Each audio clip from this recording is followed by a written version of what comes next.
All right, guys. So today we're going to talk about Zac Thomas, 2021 NFL quarterback draft class. The former quarterback for Appalachian State started 3 years, led Appalachian State to two Sun Belt Conference championships, and it was just a very successful, productive, and consistent quarterback for App State. The worst year with him as a starting quarterback was 9-3, I believe. And that was this past year in 2020. So anytime that's your worst year, you probably had a pretty successful college career. And so I think there's a place for him at the next level. I think that his ability and his skill set with the way the NFL is transitioning into some more of these college systems, if you will, more RPO schemes and allowing the quarterback to do different things, I think that bodes well for Zac Thomas. And so we're going to talk about a few of the positive characteristics and a few of the positive tools that Zac Thomas brings, and we're going to watch a few clips of kind of what explains and kind of breaks down those positive details, those positive this character traits that he brings as a quarterback. So the big thing that jumps off to me, and not just film, but just his career, just his consistency. He had three different head coaches in his 3 years starting. And those 3 years, he, again, led App State to two Sun Belt Conference championships and was just consistent, right? He never put up crazy, huge numbers because the offense didn't ask him to do that. But they asked him to lead and guide the team, and that's exactly what he did. They always had a good running game, always good running backs. Zac Thomas was able to complement that very well whenever asked to throw and asked to lead. And again, he's asked to run the ball several times at each game as well, just for the simple fact that he's an athletic quarterback, and that's what the scheme called for. So with that said, he still put up big numbers. He still had, I believe, 89 total touchdowns from rushing, had one receiving, and then, of course, passing. 6-9 touchdowns through the air in his career, 23 interceptions, so a very good touchdown-interception ratio, right about 3-1. And in 2018, 2019, he only had 6 interceptions in both those years. So he did a good job taking care of the football and just putting App State in a situation to succeed and to be in a potential situation to just win every ball game they're in. He had a completion percentage of 63 for his career. So again, it was accurate and did what was asked of him and did a very good job playing within the system, which we'll see. A few things that jump out on film is his intangibles. He's a smart quarterback. He gets rid of the ball when he needs to get rid of the ball before his receiver's breaking, as the defender is getting pressure on him. Whatever it may be, he knows when to get rid of the football. We're going to see several of those examples. We're going to watch a few examples that show his legs and his ability to run and his intelligence of when to pull the ball and when to keep it, when to hand the ball off. Very, smart, intelligent in that manner as well. And we're also going to see his ability to push the ball downfield and just play in big time games too, man. They beat South Carolina, they beat North Carolina, they almost upset Penn State, played in several Sun Belt championship games. So he's playing a lot of big time games. That experience carries and bodes well for him at the next level. So let's go ahead and watch some of this film. Of App State against Georgia State in 2019, and App State were big favorites going into this game, and they got down early, I think 21-7. They got down pretty early against Georgia State, so ended up coming back and winning like 56-27 or something like that, close to 30 points. So it ended up not being a very close game, but it's a few good things. It shows the ability of Zac Thomas to get off to a slow start, but then bounce back and kind of fight through some adversity because they're so used to playing some big time games from the Sun Belt Championship to several of those big Power 5 schools. And so this is another example of bouncing back against a team that they were supposed to beat, got down pretty big, but then came back and won handily. This is a good example of Zac Thomas's arm and his intelligence and his ability to throw the ball when it's needed to be thrown. So he's got a. No one's going to say he's got a cannon of an arm, right? That's obvious right there. But he's got a strong enough arm to make any throw he needs to make. And this example, this clip shows that he's got a strong enough arm to make any throw he needs to make, as well as his ability to know when to throw it and when to give his receiver the best chance to catch it, as well as when to throw it that will allow him to take the advantage of the defense and his arm. So we're going to see him throw the ball as the receiver is even with the DB, and he throws his receiver open and allows him to go get the ball. Also, pressure is going to be in his face, that he's not able to completely get everything into it, which again showcases his arm strength that is strong enough to make any throw he needs to make. Let's go ahead and watch this clip. In the pocket, pressure comes. He releases the ball. Watch. So the receiver is even. So in college we had a saying: if he's even, he's leaving, right? So we think and we assume that receiver's speed is going to carry on past the DB's ability to stay with him.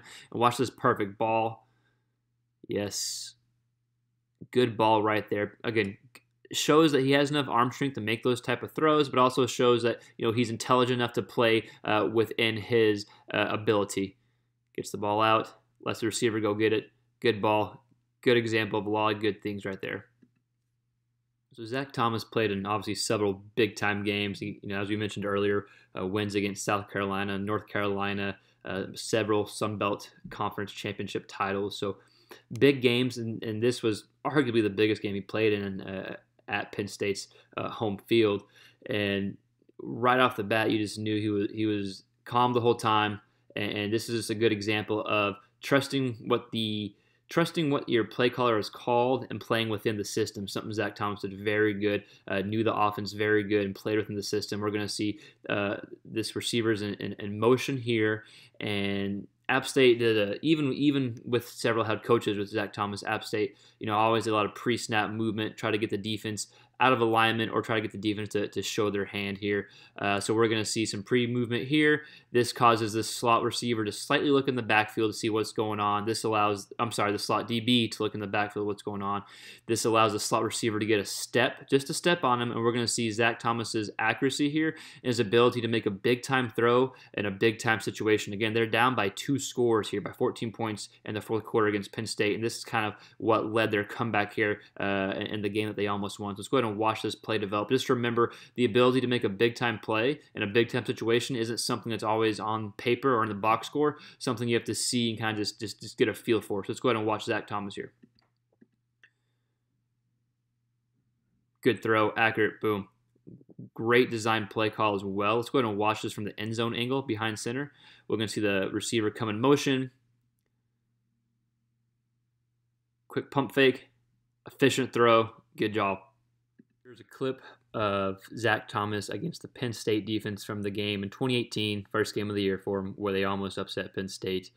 This is a good example of the benefits of just knowing the offense, getting the ball out quick, and doing a good job deciphering the defense and processing things. We're going to see there's only 4 down linemen for Penn State. They do blitz a safety, and they roll the safety up top for cover 1.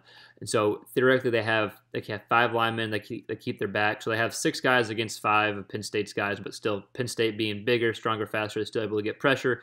Zac Thomas knows this, gets the ball out quick, takes a hit, stands in the pocket, but delivers an accurate ball against off coverage, even though it's still man. Let's go ahead and watch this play. I'll pause it midway through so we can see what I'm talking about. So right before he throws, so he's throwing it, pressure in his face, and he's throwing the ball before the receiver even turns around. So we got man defense, throwing it right when he sees the slot DB take this out route. He knows for sure there's man, even though it's off coverage. He's able to deliver a good ball here. Very good timing. Let's go ahead and finish the play. Takes a hit. Good ball there against Penn State's defense. So this play here is a great example of Zac Thomas and his athleticism and his ability to use his legs to hurt the defense, especially with the way the NFL is transitioning, if you will, as they are using more college schemes and allowing the quarterback to do more things than just throw. I think this plays into Zac Thomas's advantage, and the fact that he is smart running the RPOs and running these zone read schemes, which we'll see here. So we see that App State is able to get the defense to kind of bunch together, get close together, not very well spread out. And so that allows Zac Thomas to pop out here for a nice run. We're going to see Zac Thomas read this D-end. When he sees the D-end commit, he tucks and keeps it. But he's also going to be glancing at the cornerback, knowing that he's got the edge. Now, while the cornerback eventually does catch Thomas close to the goal line, Zac is still able to get 20-plus yards downfield, and you see his speed as he's able to beat the cornerback to the sideline, which was impressive. So even though the cornerback does catch him, yes, it still is a good example of Zac Thomas's ability to run and his athleticism overall. So we're going to watch this from 2 different angles: the sideline view and the end zone view behind the center. Keeps sees the defensive end already commits here. The cornerback's momentum is already taking him in here. So very smart run, a very smart keep here, and then watch the athleticism take over. Able to beat the defender to the edge. That's a nice 20+ yard gain right there. Let's go ahead and watch the end zone angle, or the behind the center angle here. Another good example of just knowing the offense. Keeps, takes it, boom. Good speed there. Good play. There's a place for that in today's NFL.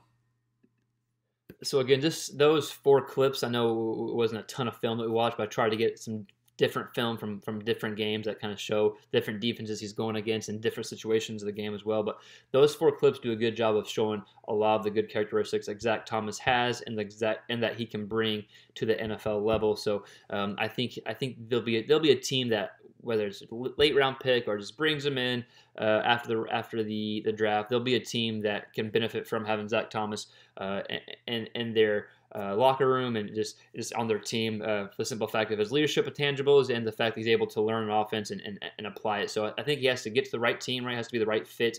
But with the way the NFL is transitioning, like we talked earlier about, I think there's a place for him and he can continue to develop. But again, biggest things, he was consistent. A lot of experience, big-time games, and a lot of experience being successful, and he has a lot of different tools that's attractive to today's game. So if you like this breakdown, please subscribe, like it, comment on it, let us know any other quarterback-related info that you want, and we'll have more NFL 2021 quarterback draft breakdowns coming up. Thank you.